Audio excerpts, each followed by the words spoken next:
медико-диагностичната лаборатория по микробиология, която е открита към МБАЛ Свети Пантелеймон, Плевен, се занимава с поставяне етиологичната диагноза на инфектните процеси, на инфекциозните заболявания.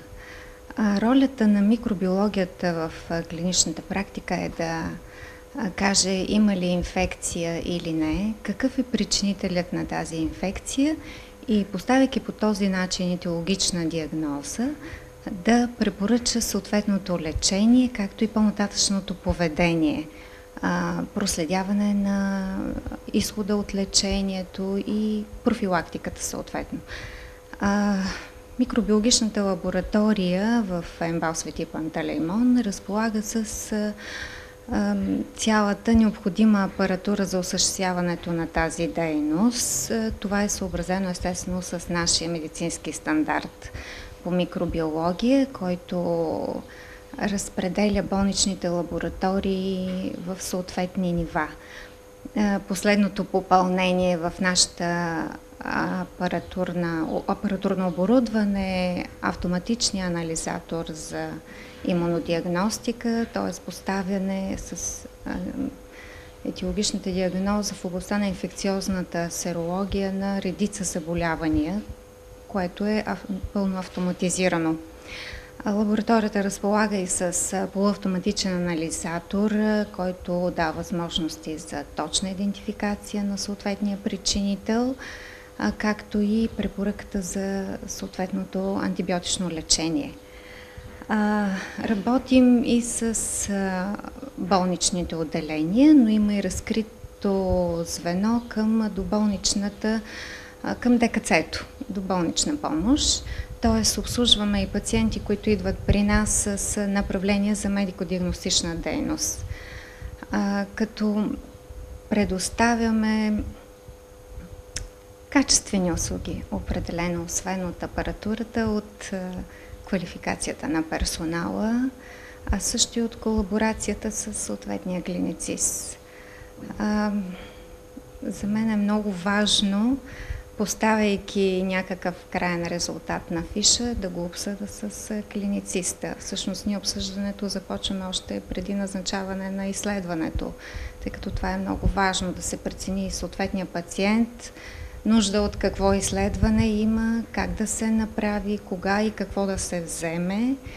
Вече отговорността за самото изследване на лабораторията и крайният резултат, интерпретацията на резултата всъщност е успоредно пак с клинициста и микробиолога. Е ли това, което е изолирано причинител на нещо, може ли да се вземе в предвид или е част от нормалната флора, която всички ние притежаваме. И съответно това, което сме поставили като крайна диагноза, с какво да се лекува, т.е. на какво ще е чувствителен съответния бактерии или пък гъбички. Имаме възможности за определена чувствителност към антимикотични средства, така че всъщност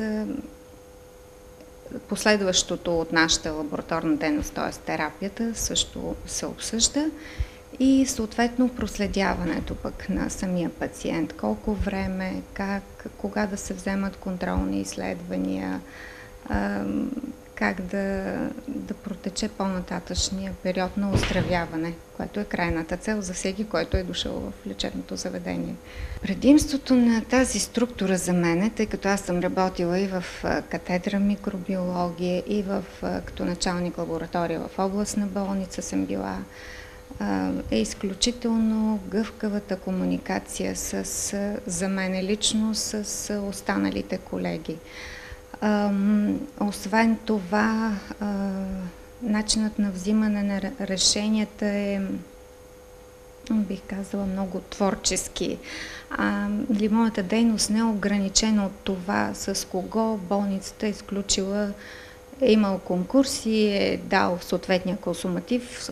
Случвало ми се в момента фирмата да няма консуматив или да не може да ми предостави този, който искам, докато в тази структура, частна структура, това е много освободени сме от тези неща. Имаме възможност да изберем най-доброто от фирмата, която искаме, като се съобразяваме естествено с необходимостта, която е в момента.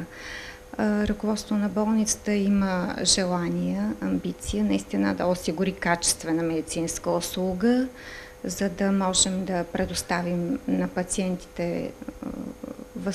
Не винаги пациент има възможност да прецени тази услуга качествена ли или не. Но тогава, когато се постигне доверието, е много ценно, тъй като това е нашето желание чрез постоянство в качествената работа да достигнем до доверието, за което всеки лекар естествено работи. Доверието на пациента към лекара. Много е важна и личната комуникация с пациента, това, което той е винаги в наведение относно, не винаги, но в повечето случаи относно своето състояние, възможността да се обясни, да се предостави тази информация, от която има нужда, да се насочи правилно, да се проследи. Това за мен е много ценно и много осъществимо така в тези условия. Ролята на клиничната микробиология, особено в рамките на една многопрофилна болница, е да следи болничната екосистема, т.е. да предпази възникването на вътреболнични инфекции. И това е чрез мониторинг на пациенти, персонал и болнична среда. Всъщност, целта е да се предприемат предпазни мерки, да не се допускат възникването и след това осложненията от вътреболнични инфекции на оперативни рани, на венозни източници, уроинфекции и така нататък.